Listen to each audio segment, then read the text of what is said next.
Hello and welcome back to Gunthreck Travels. We're going to be talking about the couch project because we've kind of gotten part of that done. This is part of our update series that we've been working on for trying to get our trailer more or less ready to go to get on the road at some point. We're still stuck here for a little while, but while we're waiting for that, we're trying to get everything ready to go. If you're interested in the closet project, we did go ahead and finish that. And learn more about what we did with our closet project here and why we did it, check out the couple of videos that are related to that over there. Now, I apologize. I forgot already that I need to wait during the transition, so that cut probably had something weird in it. Don't click away. That's not bad editing. I haven't done a video in a while, and I forgot that my phone needs a second to switch back and forth between this view and the other view, so I'll try to remember to be better about that. So if you watch my video about the changes that we wanted to make to our 13-foot slide, you know that I wanted to make a long modular couch, and as part of that, it needed a big backing cabinet because I wanted to be able to store my monitor, which you can kind of see right there. We'll turn around here in a second, and I'll show you everything that I did. But the philosophy that I wanted was I wanted to have one nice long, I want to have the ability to have one nice long couch going from one side of my slide to the other. So I had to come up with some kind of different ideas for how to make that work. I finally settled on what I ended up with here. I've actually ended up implementing it pretty well. I have a couple of things I want to talk about because I'm a little bit proud of what I did because I came up with a way of doing cutting plywood that really worked out for me. But yeah, we'll take a look at what I have so far, how it works, and then what's still left to be done to get it all working properly. But let's go ahead and take a look at it. So as you can see, I'll try to make sure I don't cover up the microphones. This is the backing cabinet that I built for the very long slide that I have here. Now, as I said, I want to have the ability to have seating going from one side of the trailer all the way over to the other whenever we have guests over and, you know, we want to be able to have a lot of people being able to sit down. The original setup for this had a dinette over here on this side, the standard U-shaped dinette with a fold-down table. And then over here, it had a little leather couch that ended up breaking and failing within the first year of me owning the trailer. Got rid of that. I took and I have a video of this so you can go look at it. I took the dinette, slid it over here so that it would be a couch because we have the TV over here, so watching TV needs to be done over here. And then I had a table set up with this chair here for my computer stuff. But what I really want is I wanted to have a nice unified system for being able to use this slide in a bunch of different, in a few different ways anyway. Now, the primary concern that I had is that this monitor here, I want to be able to hide it. I want to be able to put it away, and preferably want to be able to put it away at a moment's notice. Now, obviously, one of those nice electric lifts that go up and down, and you just press the button and it just kind of pops up out of the cabinet. That would be super nice, but realistically, that's expensive, and I don't really want to spend the money on that. Well, I have it mounted with a 2x4, but we'll take a look at that in a second. But one of the big things I wanted to make sure. Sorry, I think I covered the microphone again. One of the big things I wanted to make sure that I had incorporated as part of this is the ability to have a fold-down desk and a fold-down table, right? So I want to be able to have this backing come up and turn into a really long desk or a table or, you know, just some kind of thing where we can use this as whatever we need it to be. Maybe my wife wants to do some sewing or some craft work or something like that, and she'll have a nice big surface over here to work on. I don't have any way of holding it up yet. I haven't decided what mechanism I'm going to go for. I have some things in the way. Hold on. I should have been a little bit better prepared for this, but, you know, it is what it is. But anyways, this whole thing will fold up, and then you'll be able to, and I'll have some kind of mechanism for holding it up, but it's got a nice long piano-style hinge over here in the back to support the back. I'll come up with some kind of thing, either legs or maybe, I was thinking maybe like a truck bed style thing where there's some cables that come out from let's see here, some cable style, some truck bed, truck tailgate style connection that has a cable that goes from up here to over there, and you can just kind of hook it in when you want to use it as a table.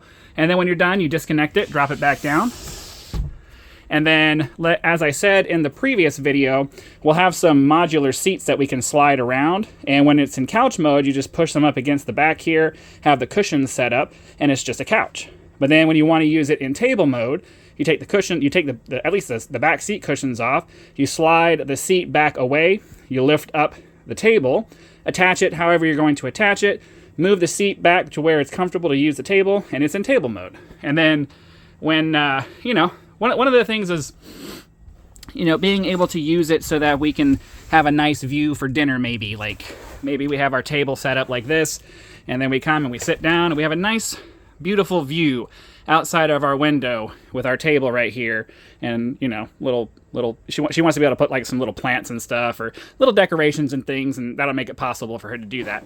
As you can see, I drilled a little hole in here. I do plan to put a hinge I have some, actually do have some hinges here. I have some hinges that I want to put so that you can lift this up and use it and get into like a storage area down here. I got a bunch of stuff up here, so I don't want to do that just yet.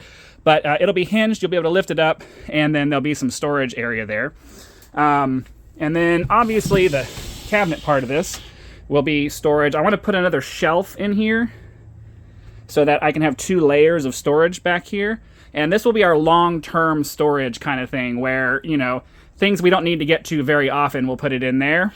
And then things we need to get to on a regular basis will go into the seats that we were able to move, because the seats will be able to fold up and there'll be storage in there as well. Now, obviously, the major primary impetus of all of this is that the monitor here had a stand, a really big V-shaped stand, which was great for what it was, but this monitor is extremely heavy, and the table that I had was starting to bow down, and even that wasn't necessarily the thing that was really trying to get me to, you know, switch out from what we have here into something else.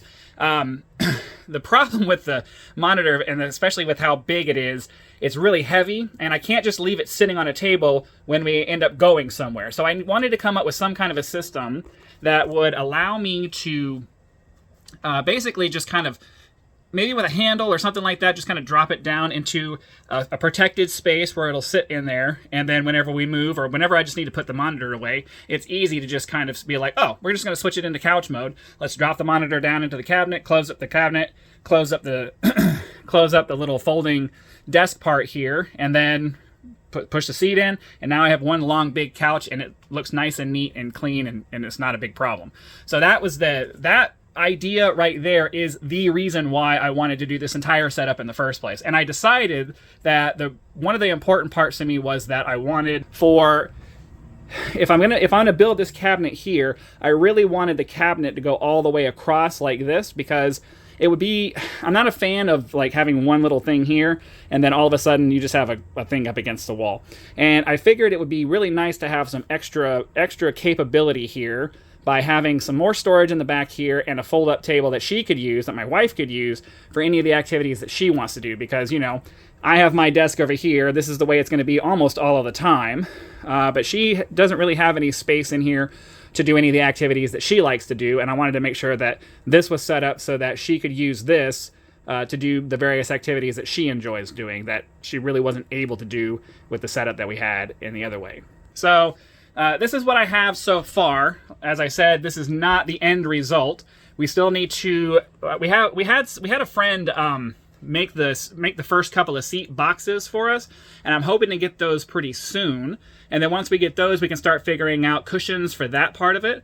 That should actually take care of most of what we need to get done as far as the seating for that. Outside of, we need some custom cushions. We're going to have to actually have some custom cushions made to make all of this work the way I want it to work. But ideally, we get those boxes in here, we can kind of figure out the rest of the process. I'm almost kind of content to leave this setup the way that it is, but not really, because I do want the extra couch seating here. This is a relatively old chair. It's kind of worn out. The seat's kind of worn out. And while I could try to like restuff it or get another chair, I kind of want to just have the bench seating like the rest of this is going to have, and just pull it out and sit at it like the table is going to be over here. And I'm fine with that. That's not that big of a deal. I can also take my computer and maybe figure out a way to store it in the seat part, so that way when the monitor goes down, the computer's in the chair, everything's all nice and sealed up, and it's not a problem. And I'm kind of hoping that's the way that's going to end up working out.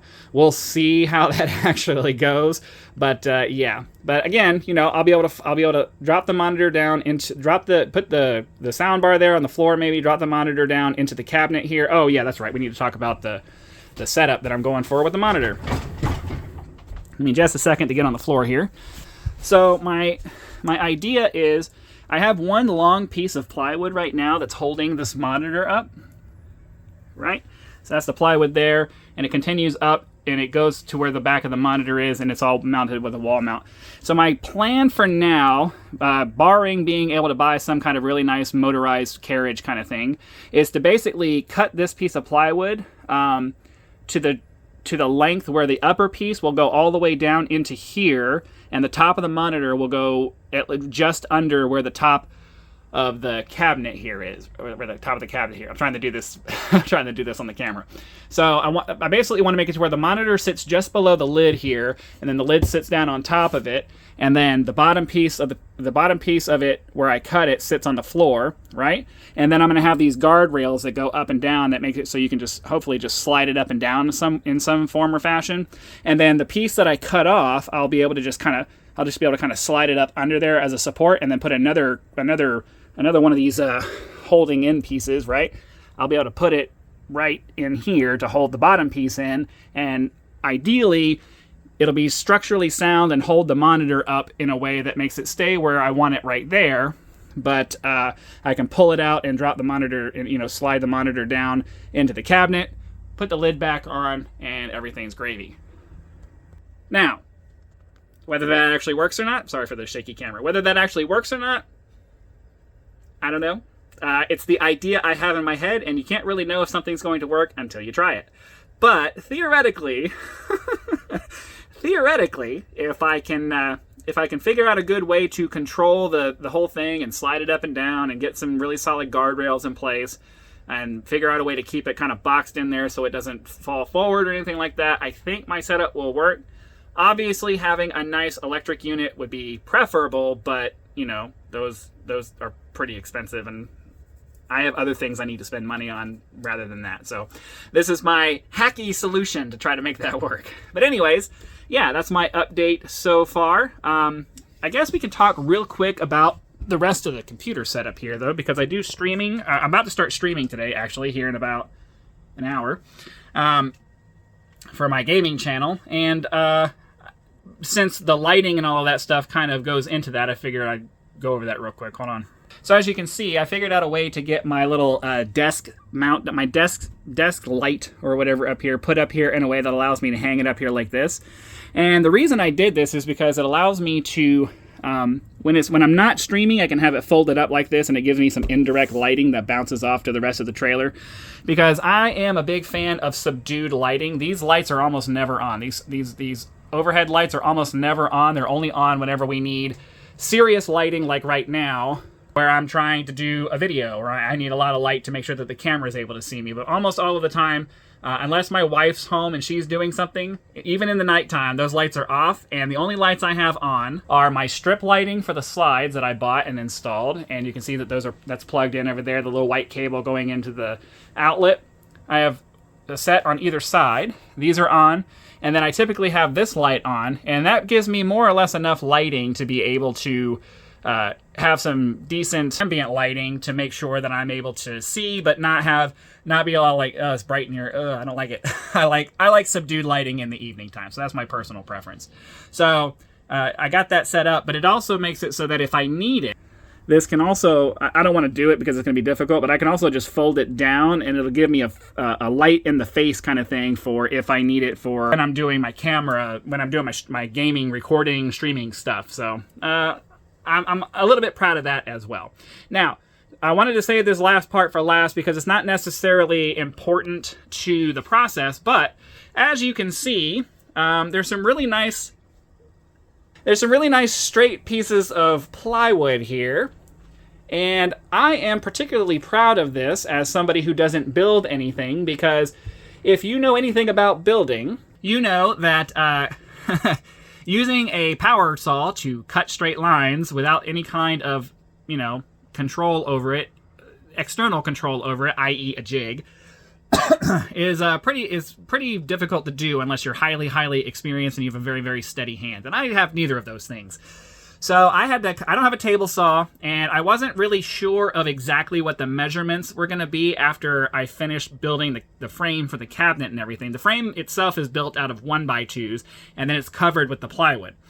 And so I needed to figure out a way to be able to use my little handsaw. I think I showed you guys in a previous video, my little handsaw, and be able to cut perfectly straight lines. And the way I ended up doing that was I put the sheet of plywood that I was going to cut, and then the other sheet of plywood, because I bought 2 sheets of plywood.